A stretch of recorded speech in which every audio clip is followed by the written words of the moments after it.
Hi, my name is Tom, I'm from Music Gurus, and I'm here to give you a quick demonstration of how to use the musicgurus.com exam software to help a student to take a rock school music production exam.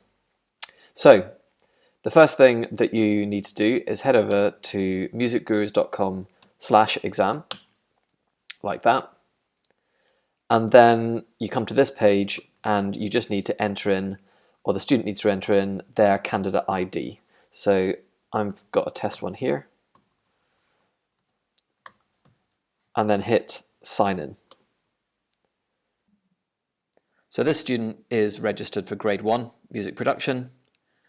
It says the date here is 10th of December because it's a past paper, but the current date will be shown. And what the student needs to do is scroll down the instructions, read about how to use the system, how to take the exam, what the exam regulations are, the accepted file formats for student uploads, instructions on how to zip files, and which compression formats are used. So they then click Start Exam when they're ready to start. So I'm going to do that now. And they're taken to this view here and to the first question in the exam. So the first question says, question 1, identify this item commonly found in a recording studio.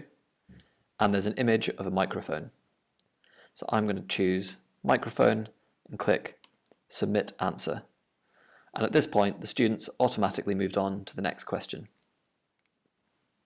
This question asks, identify this item commonly found in a recording studio, and there's a picture of a desktop computer.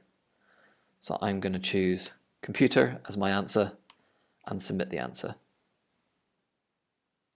And so on. So at any time, a student can click to another question within the exam, or back to a question that they've already answered. And the questions that they've already answered, they can also change their answers to. So here, if I wanted to change my answer to microphone, I could do that. I would just need to click Submit Answer, but I'm going to leave the answer computer. So I'm going to scroll down and I come to the next section, which is on music theory. And this is also a multiple choice question. So it says, identify the following microphone, and it shows an image of a microphone. I'm going to choose Shure SM57 and submit the answer, and so on. In section 3, there's a slightly different type of question, which is a free text answer, and the question is, what is another common name for an RCA connector?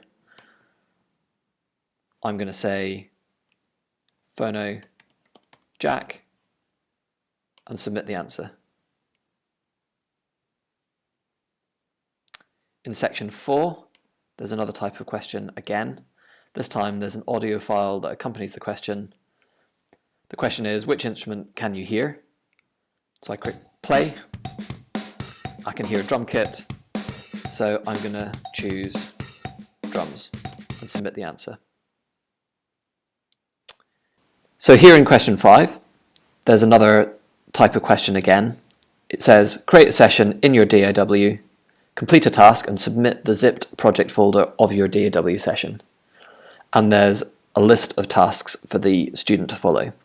So what the student would do at this point is start their DAW and follow these instructions. So they would create a new blank session, they would create a new software instrument track, they would add any drum kit software into that track, and they would use their controller keyboard to record themselves playing that instrument and save the DAW session file with their name in the title, and zip the project folder and save the file to their desktop.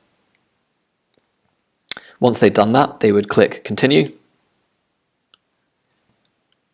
and they come to another question again. So this question says, download audio assets, complete a task in your DAW, and submit an MP3 of your finished work. And again, there are some instructions here. So the first thing the student would do is click download to get the file. And it says here in the instruction to download the file, in question 6.01, it says, you're working with an artist who is based in LA, but your busy diary prevents you from flying there to work with them face to face. Therefore, they have sent you backing track as an audio file. Load this audio file into a stereo channel in your DAW and record a melody over the top using a pitched software instrument. Once you're happy with your melody part and sound, bounce your mix to a new MP3 file ready to send back to Los Angeles. So there's some instructions here about what the melody should sound like. It should be musically appropriate to the backing track and what the file format should be. So it should be a 320 kilobytes per second MP3 audio file.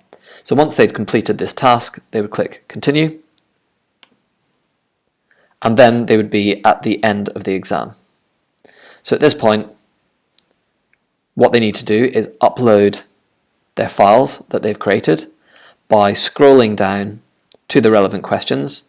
So question 5 and question 6 were both questions which required creating a file and saving it locally. So now I click upload, I go and find that file that I'd created earlier, I would open it and upload it. So that's done. Then I would find and upload the next file that I had created, and for the sake of this demonstration I'm just going to use the same file because it's nice and small and will upload quickly. So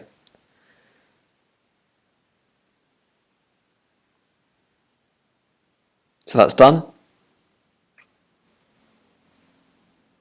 and at this point the student just needs to click submit answers, click confirm, and then they finished the exam.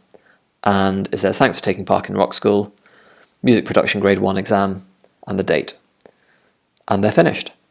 So if the student had ran out of time, it's worth noting that they would still be able to upload the files for the questions which required uploads, even if the time had finished on the exam.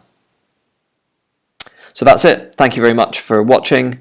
If you've got any questions, please send them to info@musicgurus.com and one of the team will get back to you straight away.